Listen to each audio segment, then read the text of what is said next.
Good evening, another evening shoot. Noble Promise here.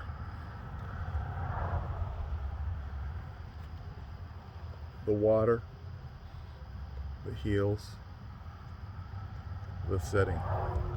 For more reading of My Ancestor Speaks, the life, death, and spirit of Emmett Till.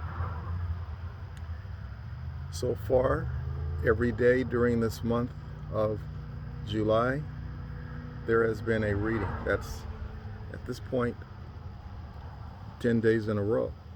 10 days in a row of reading and also enlightenment.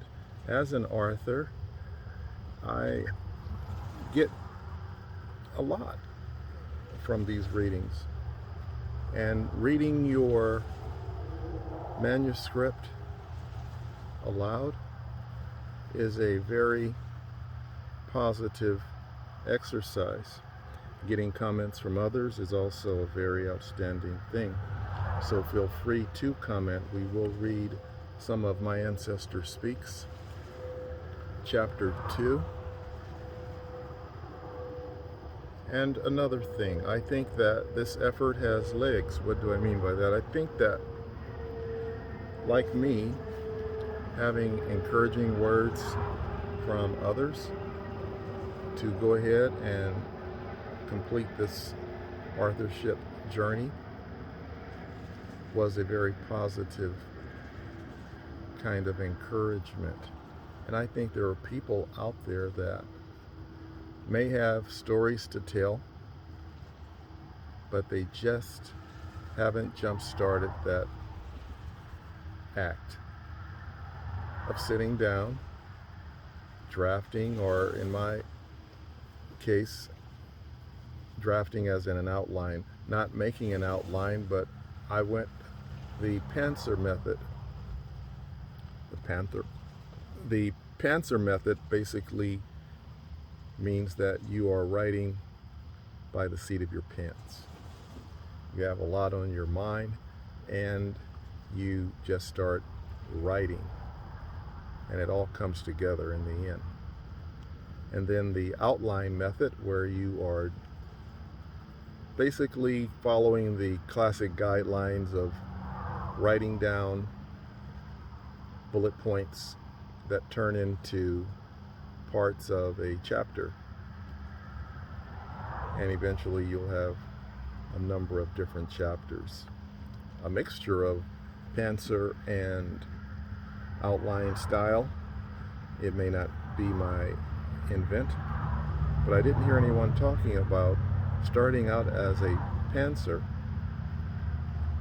and then doubling back during your reread with finer detail made using an outline method based on what you've already accomplished as a Pantser.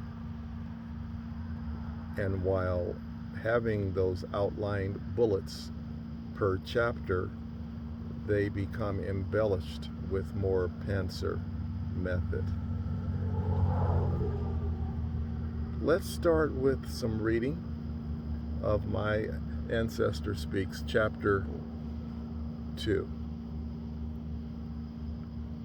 For some, the story of Emmett Till may read like some invention by some who are cruel and unbalanced, an author of fiction maybe, insensitive to the plight of the American Negro during the 20th century. Yes, certainly life was different for the American Negro back then. Yet, the notion that a boy's tortured shell of remains belonging to him found in a river, carrying the brunt of a resistance against Negro rights in the South, may seem over the top. Such an authorship goes beyond a social casting system whereby there is only a tepid admit of conflict based on people in the missed being different.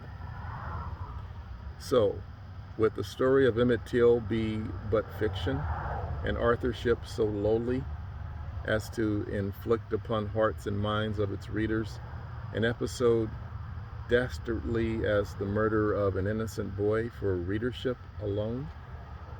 It was, in fact, in the real-life aftermath of Emmett Till's body being retrieved from the Tallahatchie River that authorities indeed claimed it fiction, that the body of Emmett Till was not the body found in the river. There were claims that the National Association of Colored People were creating an episode to advance their agenda for highlighting some imagined presumption that the people of Money, Mississippi could somehow be the architects of a thing.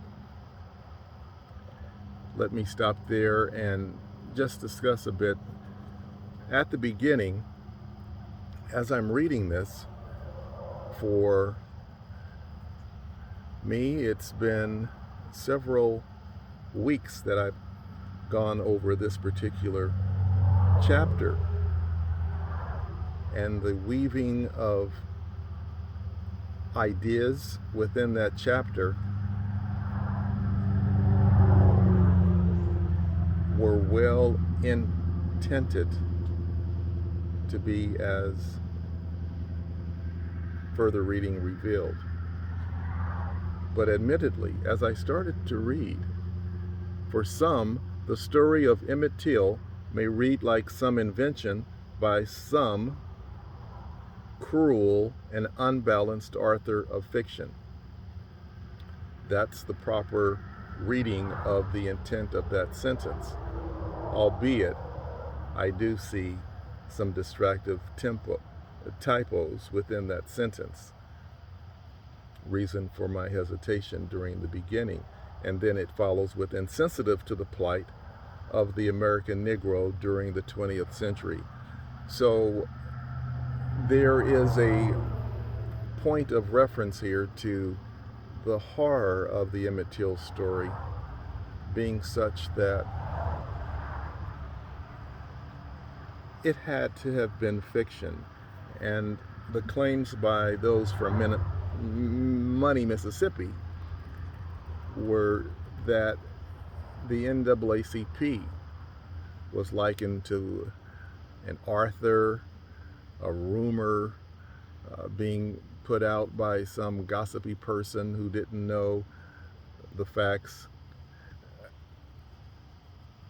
of it being something less than earnest. The NAACP made it up just to make Money, Mississippi and its residents look bad. But, you know, the residents back then didn't need any help looking bad. They were looking pretty bad by themselves. Next paragraph. The truth of the matter, without exception to any rule, is that there were brutal consequences for breaking one of the South's most punishable offenses against the Negro male. Making even the suggestion of agitating a so-called white woman an offense punishable by death. There were very real hostilities and dire consequences for an unsuspecting Negro down south. Those not fully versed and adherent to the ways of post-slavery oppression also recognizes Jim Crow, just as well decided to walk blindfolded through a minefield. Here is a contrast. If an Anglo-Saxon boy has allegedly, in the least, or even the most, whistled at a quote-unquote white woman, he would be celebrating his 80th birthday this year in the flesh. He would have lived a long life since such a day in 1955 Money, Mississippi. paragraph concluded, chapter concluded, and of course they read very quickly because we're not actually going through the entire chapter. We will double back to some chapters because we're reading every day. It's 175 pages, so inevitably we will be revisiting parts of chapters. Number 3, Emmett Till's cousin touted Emmett Till as a natural leader. His personality was infectious in public gatherings. It was Emmett who possessed a magnetism and presence. Emmett had the it factor. That factor, under the watchful eye of Jim Crow, its untruths and consequences equated to his perilous plight in the end. What I and many of you have learned to be damning lies that sent a crop of grown men with bad intentions, lies in the accusation made by a wife of, let me stop there, because as I'm reading, and I mentioned this before,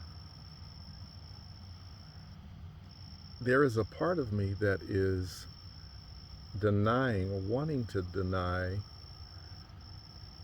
the naming of those who murdered and were associated with the murder of Emmett Till. As I'm reading about the honorable ancestor, it almost seems vulgar to include their name so close to his. That's how I earnestly feel. So this is chapter 3. The book will have what may be deemed somewhat of an unorthodox style in naming convention or timing, but that is okay. Right here, I'm talking about the lies of the wife of the murderer of Emmett Till, who claimed he whistled at me. She also added that he groped her and made vulgar statements. She was the family store-bound wife of one of the killers. While her husband was out of state on business, actually, her claim, he groped at her and made disrespectful suggestions of intimacy. Her lies were as gross as referring to the couple's store, home, combined as a business. The couple were barely getting by. The Money, Mississippi storefront district was a mere stretch on the road that you could easily hold your breath driving through more than once. It was the patronage of the Negro business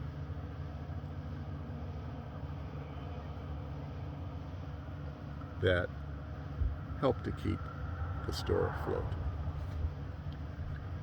It's getting quite dark outside. We're going to wind it down. Noble promise here. My ancestor speaks, the life, death, and spirit of Emmett Till. Until tomorrow, peace and love.